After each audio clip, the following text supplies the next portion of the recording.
Hi, I'm Jim Juno, and you found the Juno Files. The ultimate movie star, Rock Hudson, reigned supreme as the king of Hollywood for nearly 40 years. The embodiment of romantic masculinity in American film, Hudson won acclaim for his performances in glossy melodramas, western epics, and blockbuster bedroom farces. He was worshipped by moviegoers and beloved by his colleagues. He appeared to have it all, yet beneath the suave and commanding star persona, there was a deeply conflicted and very vulnerable human being, one who spent his life keeping secrets. Mark Griffin has a new book out entitled All That Heaven Allows.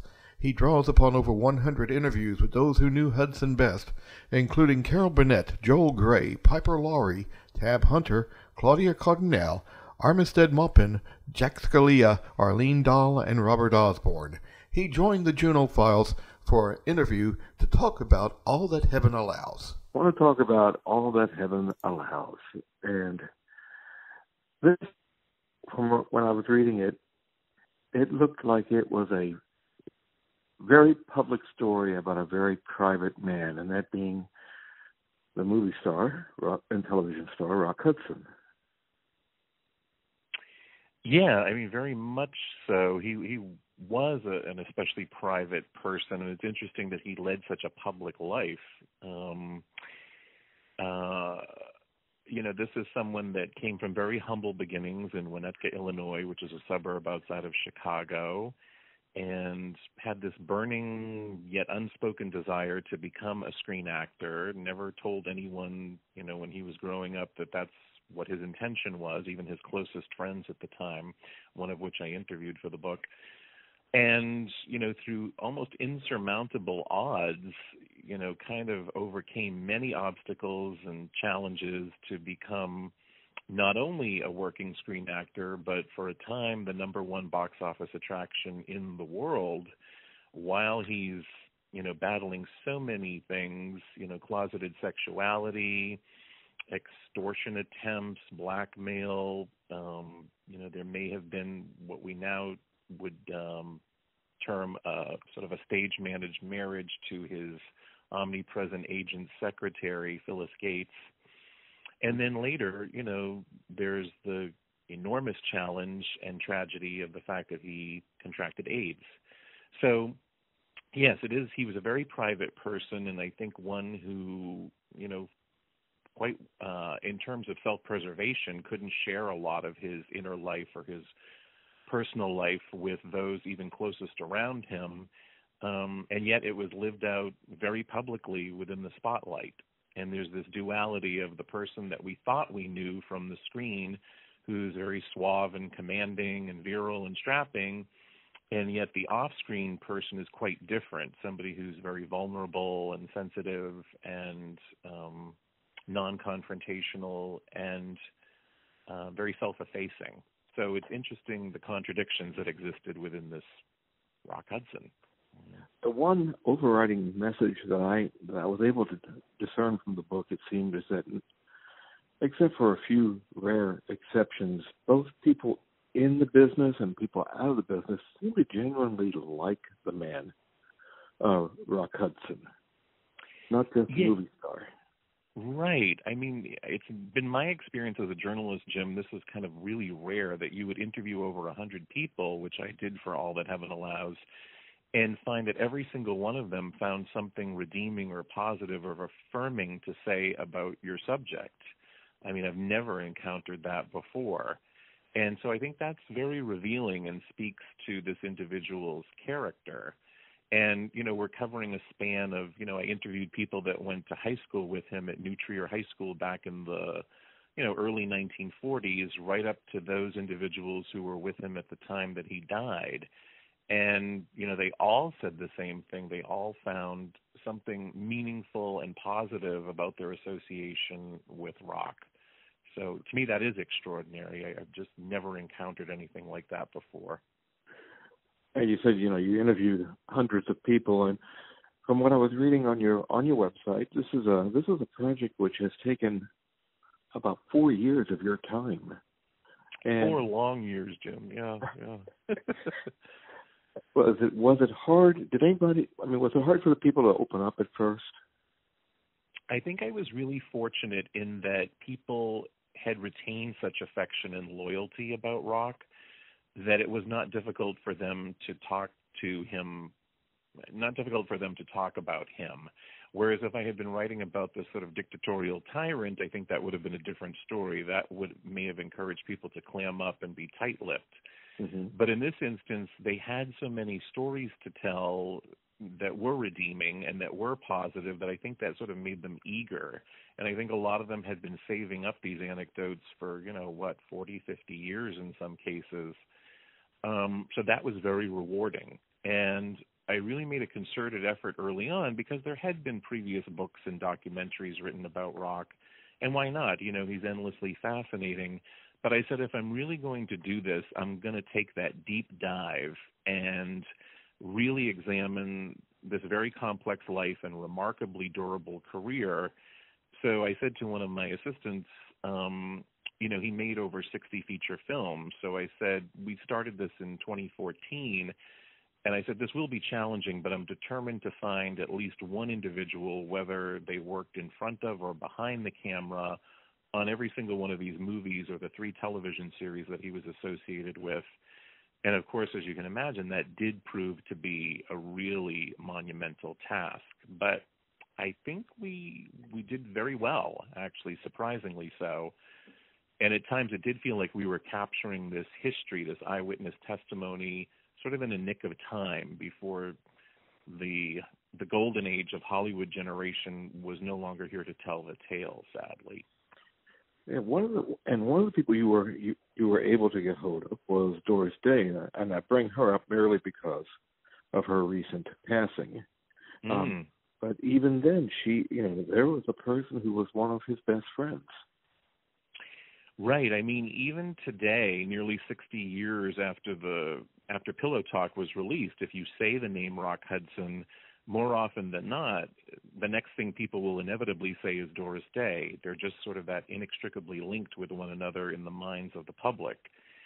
And I think that's based on a lot of things. They were the very definition of magnificent screen chemistry. I think they're every bit as good as Spencer Tracy and Katharine Hepburn. And in my opinion, they were also very underrated actors. It's difficult to play comedy, and they pulled it off beautifully, and they had such a chemistry and a rapport. And I think we know that on-screen rapport spilled over into their real life, and they did become, as you said, very close and devoted friends. More than a few of my interview subjects told me that Rock would have done anything for Doris, and he did remain so loyal to her right up until the very end. And it was interesting, I noticed in all of Doris's obituaries, she just passed away about a month ago at age 97, they all mentioned Rock Hudson, or they all mentioned the 3 blockbuster comedies that they made together.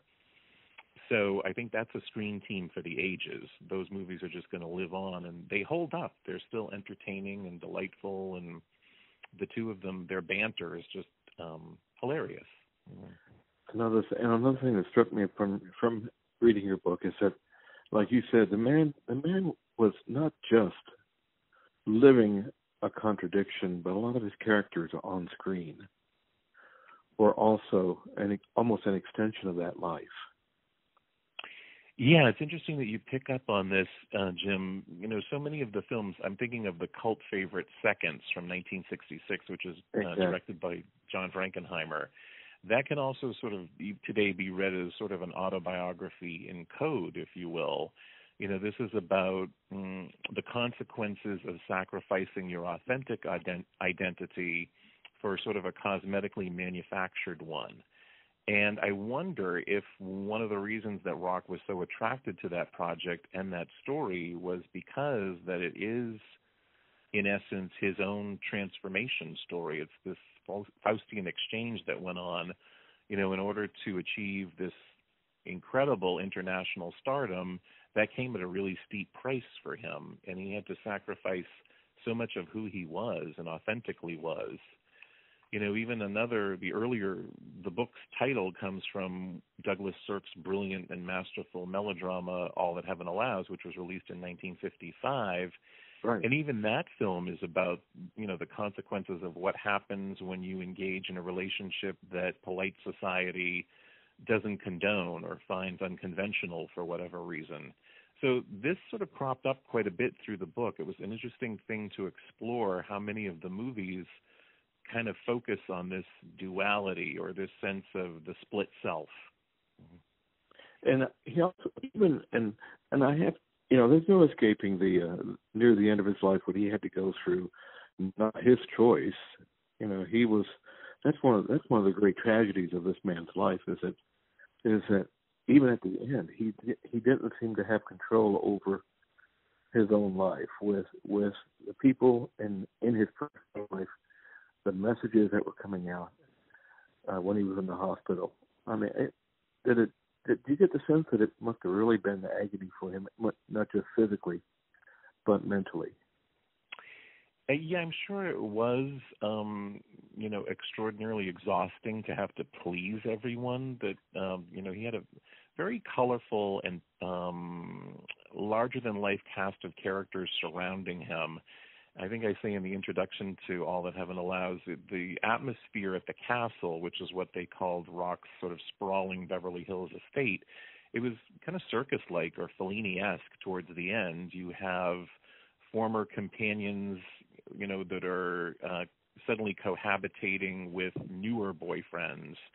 And there's this very stressful, kind of ominous feeling in the house because a lot of these people have different agendas. They don't get along with one another.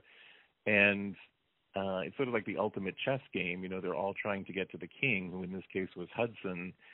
And yeah, it is sad to me that this was someone who was easily controlled and could be fairly easily manipulated. I mean, Rock was very intelligent, I think much more so than he even got credit for.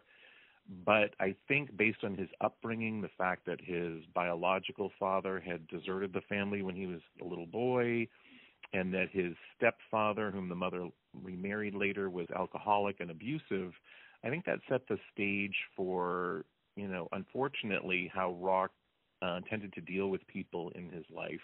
I don't think it was easy for him, Yeah, and even after he made a success, when I remember reading a passage in your book when his father called, and the secretary took the call and passed it on to Rock, and came out and I think Rock didn't ask how I was. He just wanted $5,000. Yeah, it's very sad and tragic, Jim. I think oftentimes Rock was treated as the ultimate ATM, that oftentimes people were took opportunistic advantage of him in different ways. And oftentimes these were the people that were closest to him and should have been the people that he was counting on for his internal support system. And, the other tragic and sad thing is that oftentimes he was being blackmailed by former companions, people that he had, counted as real friends.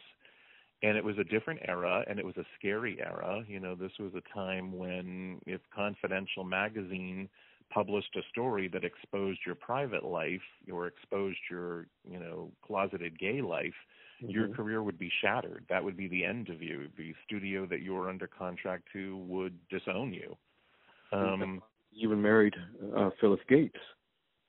Right. And here's the thing with Phyllis Gates is, you talk to 10 different people or you interview 10 different people and you get 10 different variations on what they all think that marriage was about. I think most people today would tell you that it was stage managed by Rock's omnipresent agent, Henry Wilson. And,